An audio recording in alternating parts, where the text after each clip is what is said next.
cards and a diary. It was deeply moving to see the reaction of the Vietnamese and American soldiers. Culmination of 50 years of hard work on both sides to address the painful legacies of war and to choose to work together toward peace and a better future. Nothing about that journey was inevitable.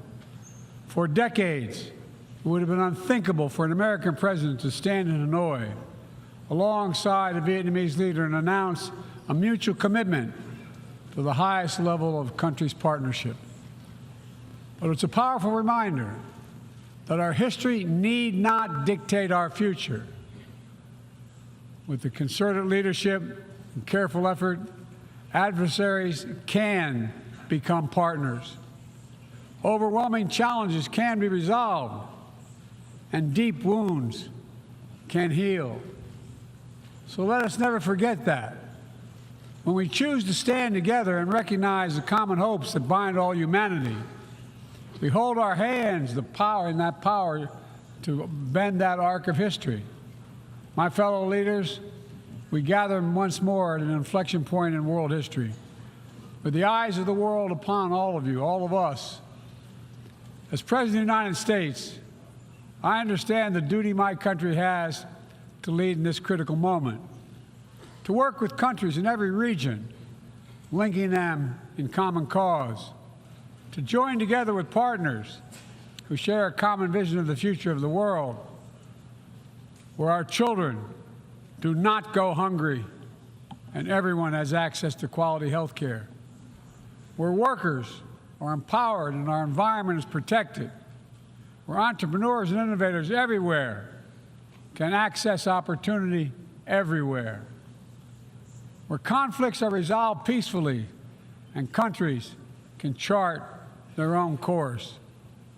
The United States seeks a more secure, more prosperous, more equitable world for all people, because we know our future is bound to yours. Let me repeat that again. We know our future is bound to yours. And no nation can meet the challenges of today alone. The generations that preceded us organized this body, the United Nations, and built international financial institutions and multilateral and regional bodies to help take on the challenges of their time. It wasn't always perfect. But working together, the world made some remarkable and undeniable progress that improved the lives of all people. We avoided the renewal of global conflict while lifting more than 1 billion people out of extreme poverty. We together expanded access to education for millions of children. We saved tens of millions of lives that would have otherwise been lost to preventable and treatable diseases like measles, malaria, tuberculosis. HIV/AIDS infections and deaths plummeted, in no small part because of PEPFAR's work in more than 55 countries, saving more than 25 million lives. It's a profound testament to what we can achieve when we act together, when we take on tough challenges, and an admonition for all of us to urgently accelerate our progress so that no one's left behind, because too many people are being left behind. The institutions we built together at the end of the Second World War are an enduring bedrock of our progress, and the United States is committed to sustaining them. And this year, we're proud to rejoin UNESCO. We also recognize that to meet the new challenges of our decades-old institutions and approaches, they must be updated to keep peace with the world. We have to bring in more leadership and capability that exists everywhere, especially from regions that had not always been fully included.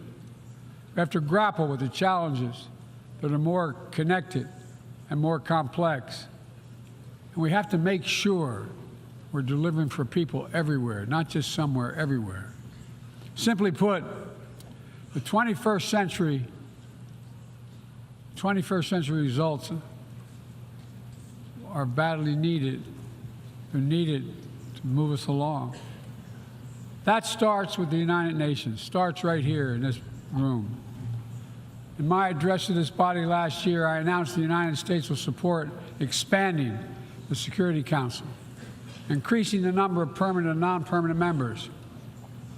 The United States has undertaken serious consultation with many member states and will continue to do our part to push more reform efforts forward, look for points of common ground, and make progress in the year ahead.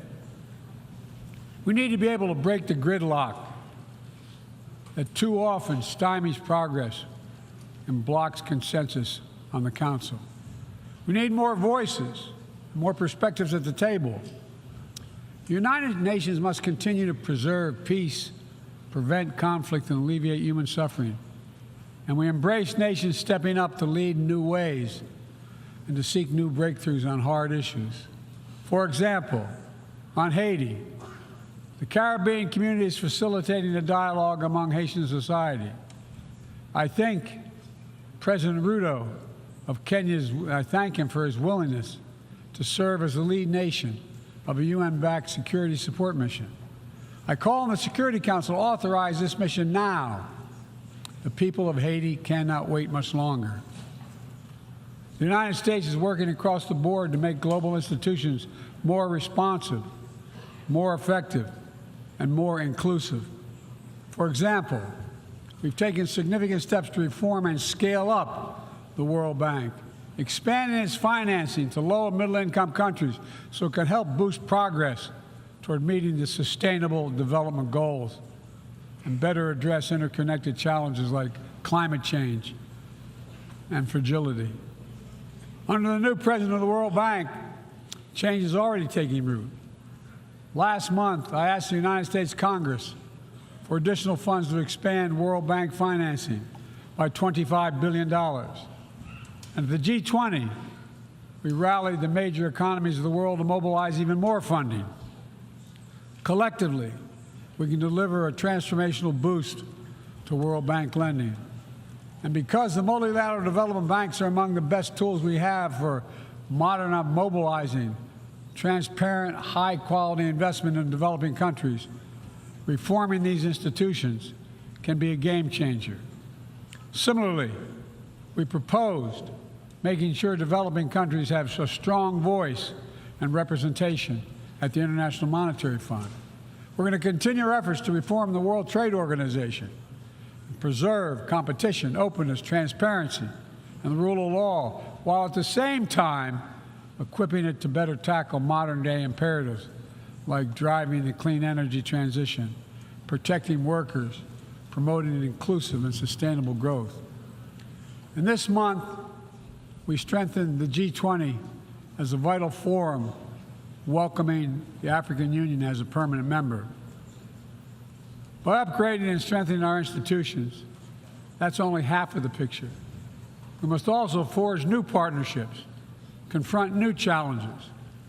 Emerging technologies such as artificial intelligence hold both enormous potential and enormous peril. We need to be sure they are used as tools of opportunity, not as weapons of oppression. Together with leaders around the world, the United States is working to strengthen rules and policies so AI technologies are safe before they're released to the public. To make sure we govern this technology, not the other way around, having it govern us. And I'm committed to working through this institution and other international bodies and directly with leaders around the world, including our competitors, to ensure we harness the power of artificial intelligence for good while protecting our citizens from its most profound risk. It's going to take all of us. I've been working on this for a while, as many of you have. It's going to take all of us to get this right. In every region of the world, the United States is mobilizing strong alliances, versatile partnerships, common purpose, collective action to bring new approaches to our shared challenges.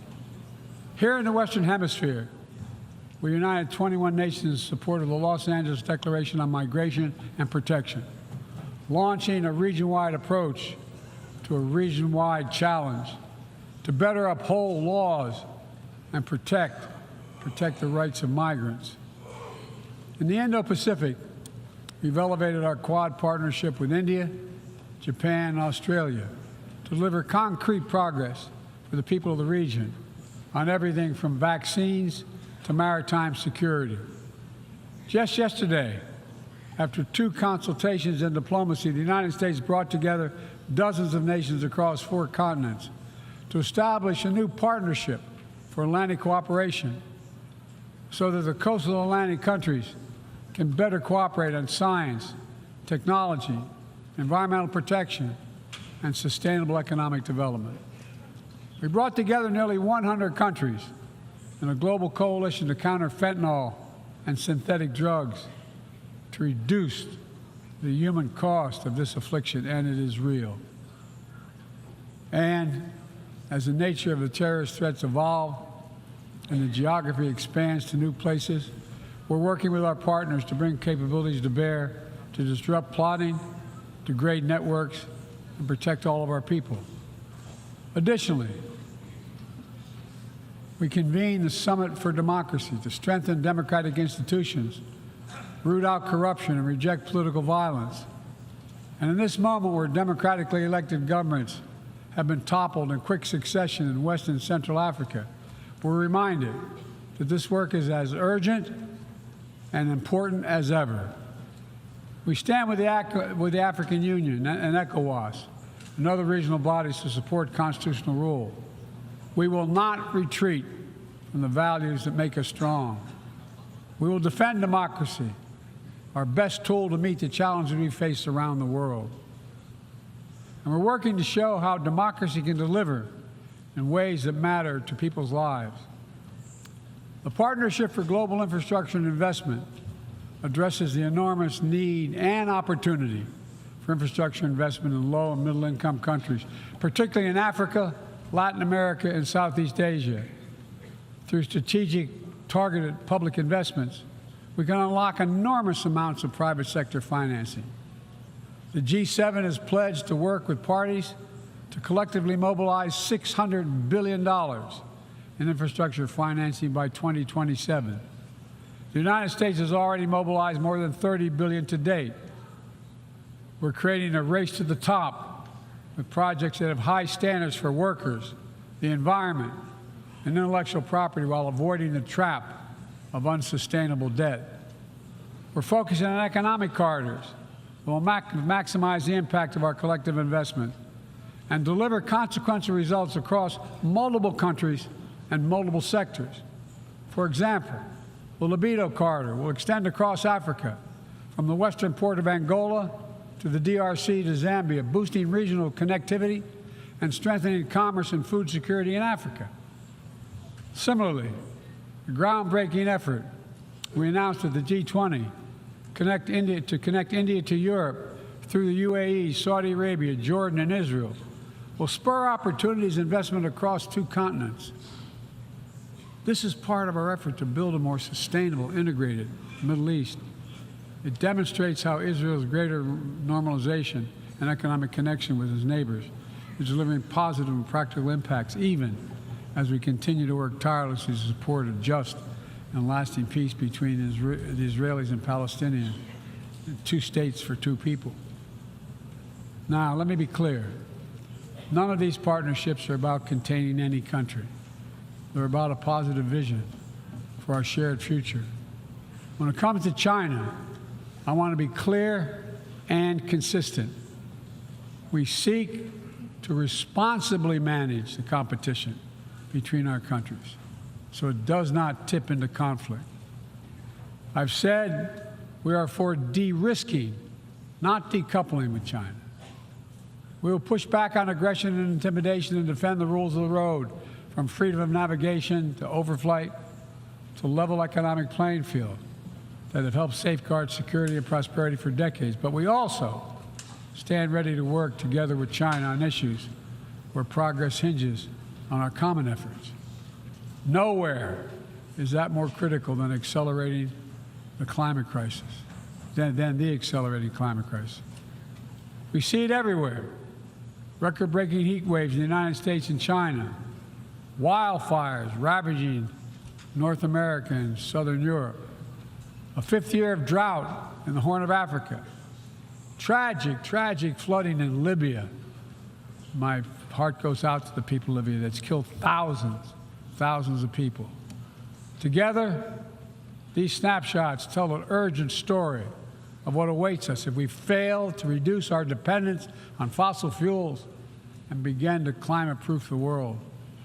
For one day, my administration, the United States, has treated this crisis as an existential threat from the moment we took office, not only for us, but for all of humanity. Last year, I signed into law in the United States the largest investment ever anywhere in the history of the world to combat the climate crisis and help move the global economy toward a clean energy future. We're also working with the Congress to quadruple our climate financing, to help developing countries reach their climate goals and adapt to climate impacts. And this year, the world's on track to meet the climate finance pledge that made under the Paris Agreement, $100 billion to raise collectively.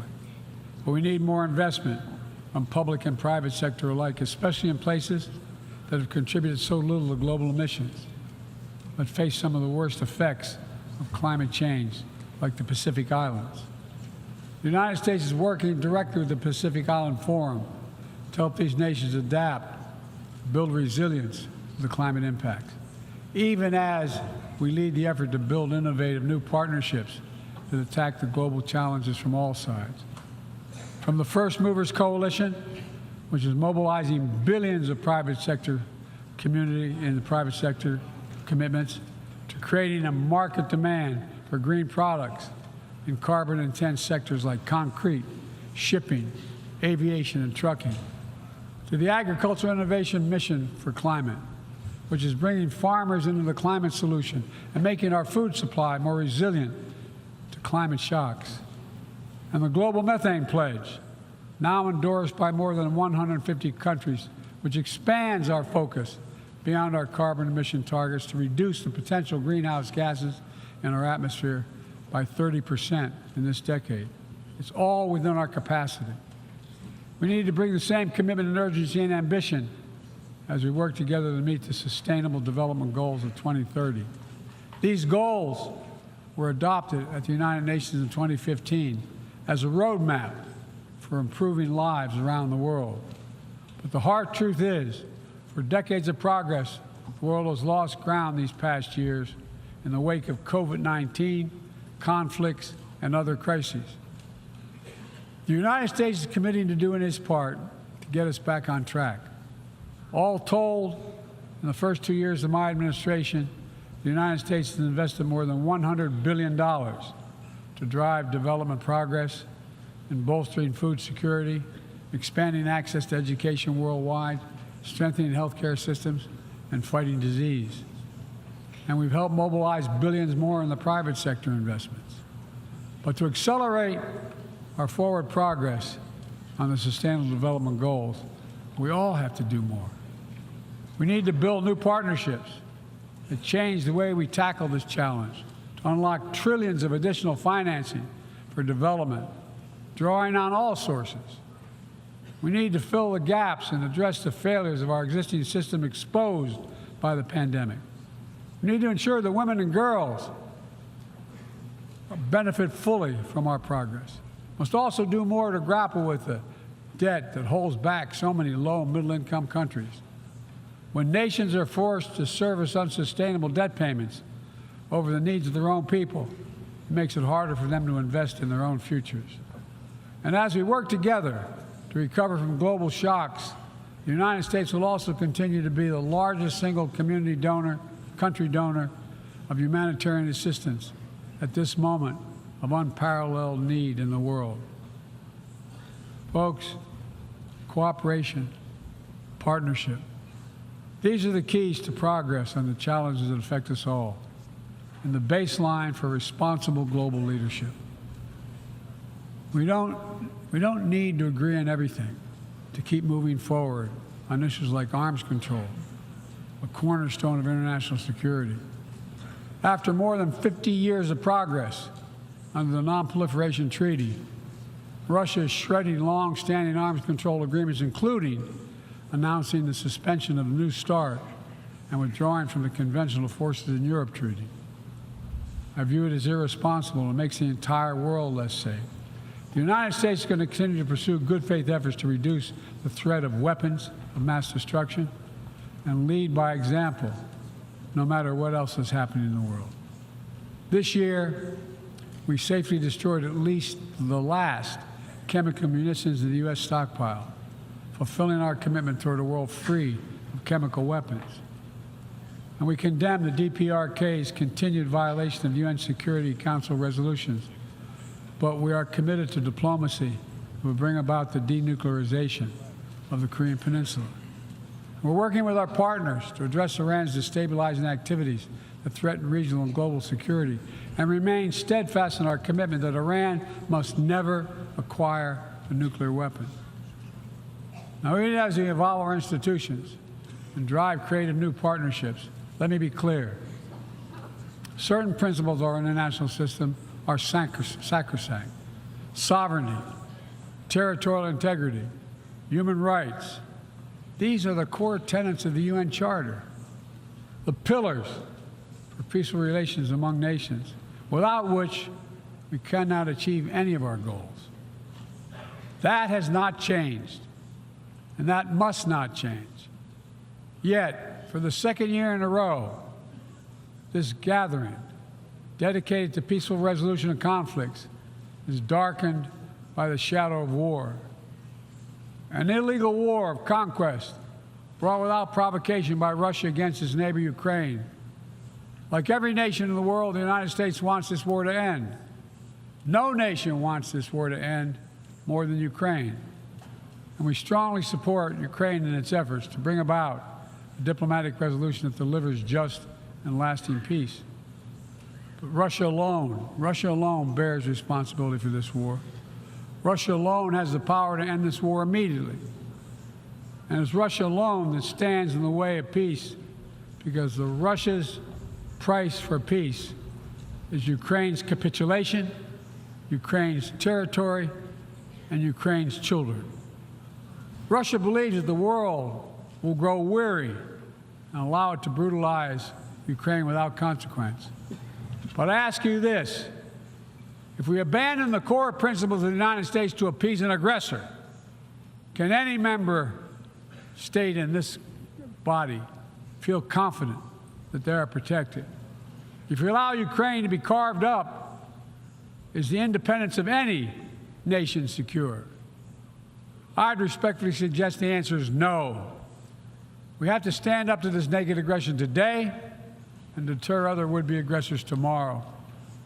That's why the United States, together with our allies and partners around the world, will continue to stand with the brave people of Ukraine as they defend their sovereignty and territorial integrity and their freedom.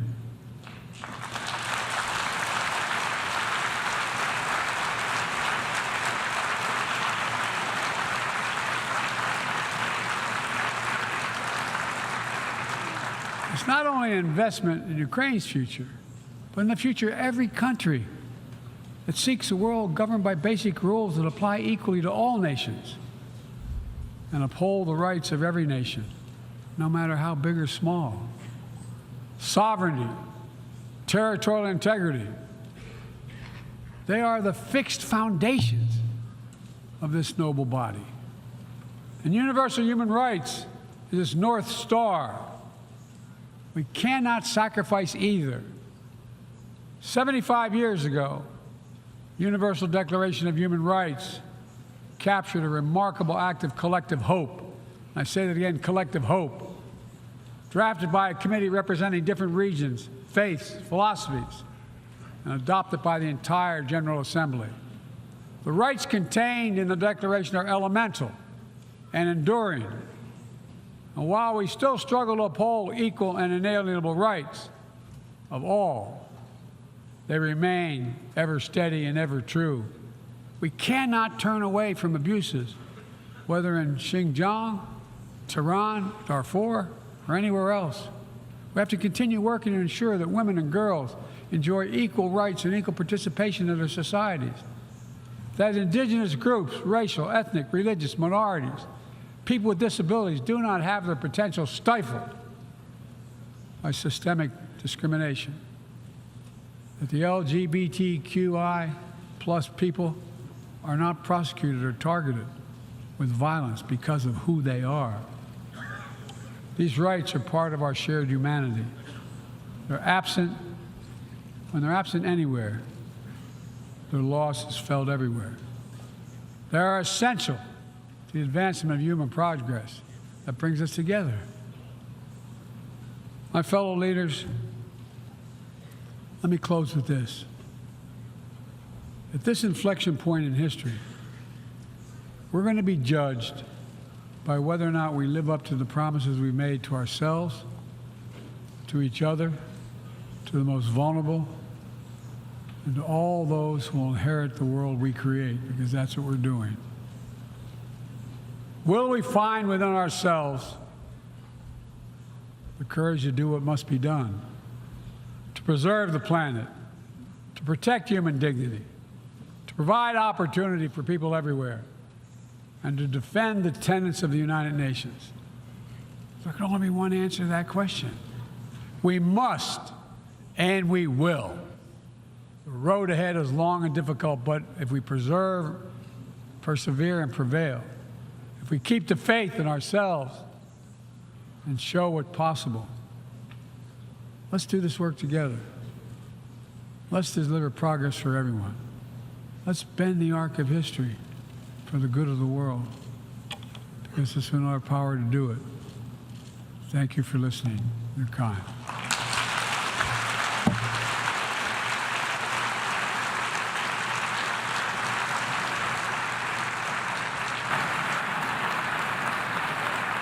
On behalf of the Assembly, I wish to thank the President of the United States of America for the statement. All right, you've been listening to President Biden at the United Nations General Assembly delivering his address to the members that are seated there. The President making the point to specifically end his remarks with a call to action on the war in Ukraine. President Volodymyr Zelensky is in the audience. You heard the members of the General Assembly clapping there at the end of the President's speech. Let's bring back CBS News Chief White House correspondent Nancy Cordes, who was listening along with us here in the studio. So, Nancy, beyond what the president had to say about Ukraine, and it was specifically a call to action that the United States and other nations continue to hope for a diplomatic end to that war, what stuck out to you? You know, I think that if any line is remembered from this speech, it's going to be one of the lines that he had about the Ukraine war, where he said, if we allow Ukraine to be carved up, if we allow Ukraine to lose its independence, is the independence of any nation secure? I would say the answer is no. His argument, of course, for the global community to continue to show its support for Ukraine, even as this conflict drags on, making the argument that Ukraine is going to continue to need not just the emotional support, but the financial support, humanitarian aid, and military aid. Beyond that, he made a full-throated call for more global action on climate change. He said, here's what awaits us if we fail to climate-proof the world, and he went through a series of recent climate catastrophes and argued that we would only see more of them. And then when it came to China, very interesting, he said, I want to be clear, we seek to responsibly manage our relationship with China so that it doesn't tip into conflict. He said he doesn't want to contain China. He said all of these alliances and partnerships that he listed are not an attempt to bully China or encircle China in any way, but simply to make the case that he wants to push for a more responsible relationship with that global superpower. Yeah, I thought it was interesting, too, that he went sort of a step further and said, you know, we don't want to risk decoupling. Right. So it's not just about limited expansion, but we want to maintain this relationship that has been mutually beneficial to both countries. moving forward. Yeah, I thought his wording was very interesting and just sort of like not on the main theme, but I also thought it was interesting that he brought up Haiti and called on the United Nations to pull together some sort of, mission to bring stabilization to Haiti. Right, and he said that right at the beginning of his remarks too, as if to draw attention to that particular situation. But he also said that the global community needs to be there for communities that are suffering around the world, whether it's Ukraine or Haiti or people who are starving or suffering in Darfur, and on and on. And I think that was a recognition that there are a lot of countries and a lot of people around the world who say, we feel very terribly for the people of Ukraine. They are suffering and we see that suffering, but there are people suffering elsewhere too. Why aren't we getting that money? Why aren't we getting that assistance? Why aren't we getting that kind of attention? And I think that those comments that you referenced, Anne-Marie, were really an attempt to recognize that there are plenty of places around the world where people are being treated unjustly. Indeed. Nancy Cordes, thank you so much. You're welcome. Wrongfully detained Americans are back on U.S. soil after spending years in Iran. What's next for them and the political implications for President Biden? We're streaming CBS News.